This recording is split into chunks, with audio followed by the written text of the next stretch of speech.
Sports Today has all your sport covered. 882 6PR. Certainly do. For yesloans.com.au, 92211 882 1999 677. Want your predictions for season 2014. It's great to have him back. Welcome back, Ross Lyon. Good to be back, Brad. Good day, Carl. How are you, mate? You feeling good? I'm feeling a bit nervous. Yeah? Little edgy? Nervous, round one coming.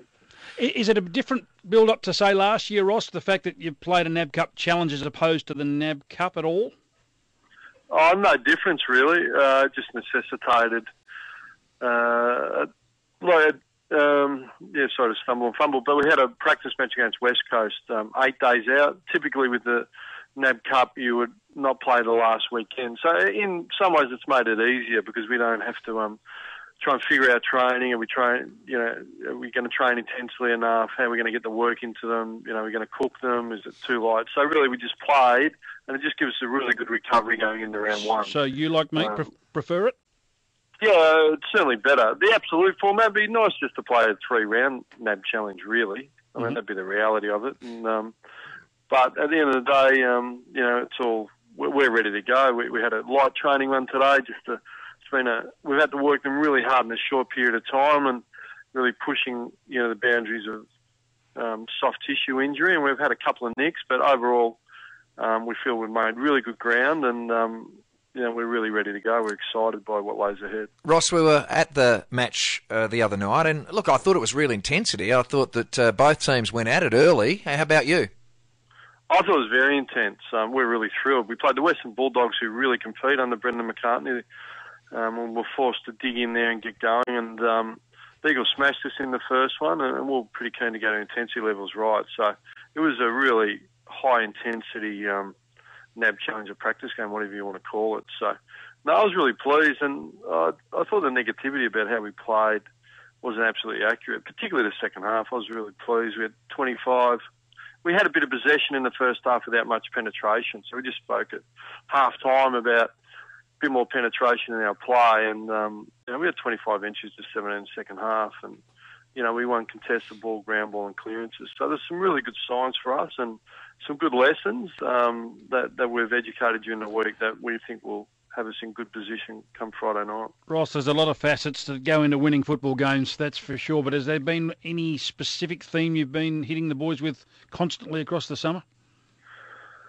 Oh no, we've been limited in our team train because we only had 3 weeks pre-Christmas, and then post you have to ramp them back up and get them moving. But we don't take for granted anything really. We start with the foundations, our clearance work, our ball use, and our defence. We put more emphasis on ball use this year. If we do the percentages, we know how much we allocate to each section of the game, and the percentages we've given to ball movement and training have been a lot higher, and defence and stoppage work's been secondary. So we saw a bit of evidence of that in the against the Bulldogs, and I'm sure we can produce a bit of it Friday night. Nice to see Anthony Morabito back. You were down there, watched him firsthand run around for Peel Thunder. What did you think about that?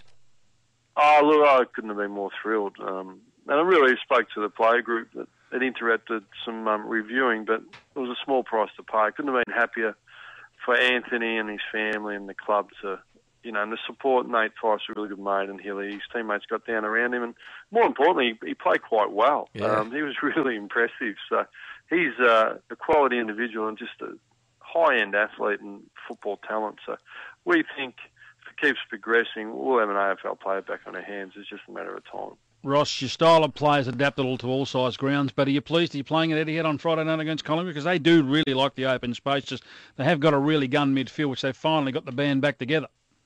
Yeah, they've got their band back together, haven't they? Their starting 6 midfield's as good as anything in the competition. Swan and Pendlebury, Beams, Ball, Young, Sidebottom, just to rattle a few off. They're elite. But look, we do like Etihad. In my tenure there, we've won the 5 out of 6 and been some quality teams there. So, and we played against the Bulldogs, so it was nice to have a run there. Yeah, look, but at the end of the day, we'll play it in the shoebox. We don't really care, We're thrilled to have the honour of leading off the round, and we know we're playing a big club, massive support, but I'll be surprised if there's not a few thousand dockers there based on what I saw in the finals last year in Melbourne. So, yeah, look, it's an exciting time for everyone involved. Now, Ross, Aaron Sandilands looks to be moving really well. He's had issues in the last couple of years, but so far he's had a pretty good run. Touch wood, yeah. He well, he had the same Super Summer last year, but he got to NAB Cup round 1 and tore his hammy. So, and look, more importantly, he's in good form. Yeah. He's been in strong form. I know he's pretty determined. He's very determined. Goes about it silently, but his actions speak loudly. So we're thrilled, and he's really led from the front all summer. So, but they've got young Grundy in there, and they've got a few they could throw at him. Reid, do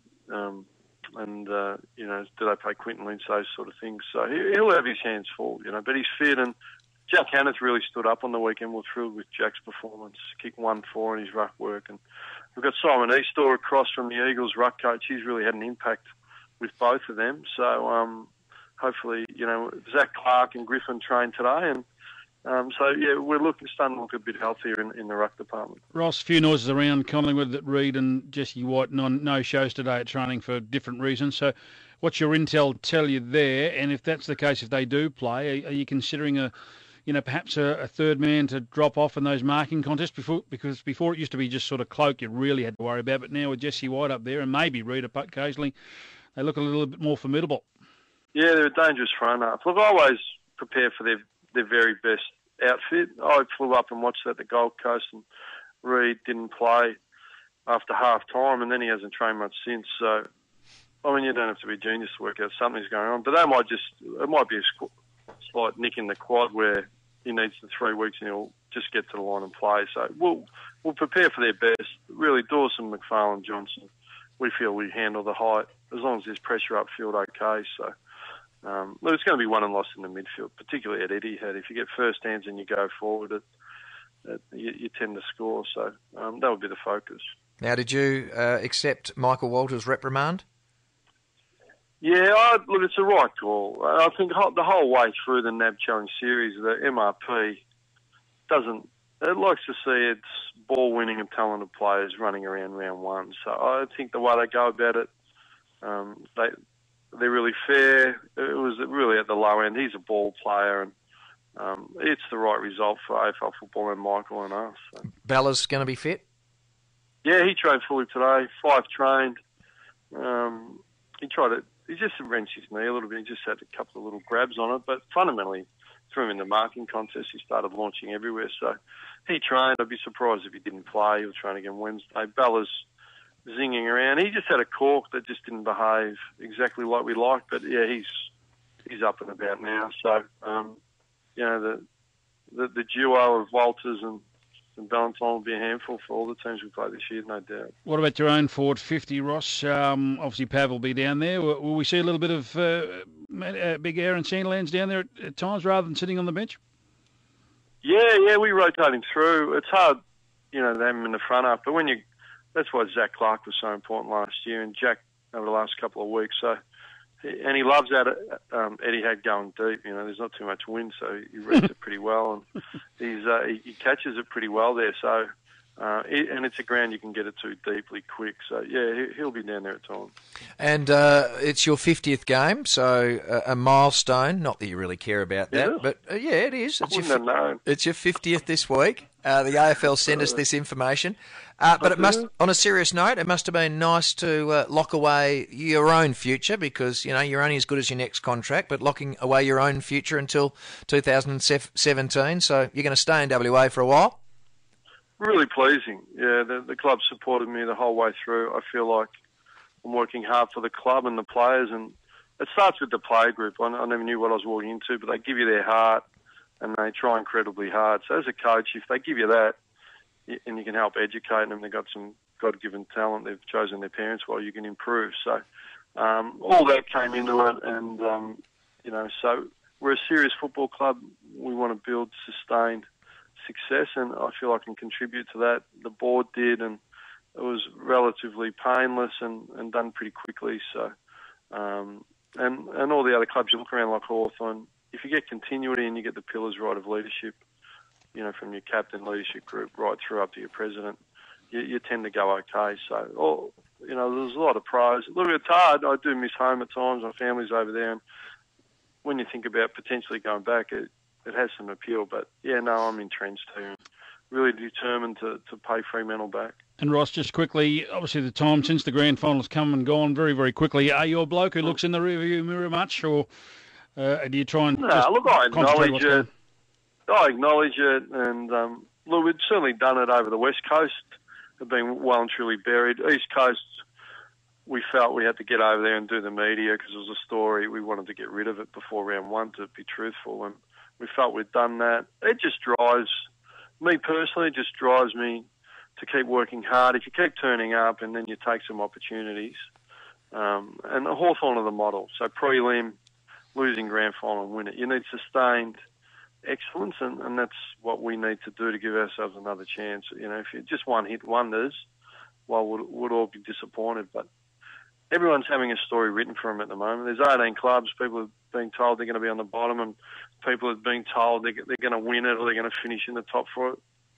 To be truthful, you've got to write your own story. And like Port Adelaide did last year, and we felt we wrote our own story. And the Swans did it the year before. So we're really focused on taking care of our own actions and delivering for our members and fans. Now, we put out to those tuned in to send us in on Twitter to ask you a couple of questions. What do you like about living in Perth? Well, we don't really need to know that. I want to hear about this one. Zach Clark, is he any chance this week? And Colin Sylvia, is he any chance this week? That's two from our punters. Yeah, Colin played he played a full game at Peel. So he played a full game West Coast, full game Peel, and our intra-club. So he's actually conditioned for about 280 minutes of football, and he's in full training. So we couldn't play him against the Bulldogs after he got concussed at training. So, look, he'd need a lot to go right for him, but he's certainly not discounted. And Zach Clark, it would be a Hail Mary, but he's done an enormous amount of work, and he'd be really left field, but he's one because we knew we'd have the week off afterwards that we could play. Unlikely, but it's something we have thrown up. Well, good on you, Ross. Thanks for your time. Looking forward to talking to you each and every Monday night throughout the season. Should be a beauty. Thanks, Brad. Thanks, guys. It's really good to be back.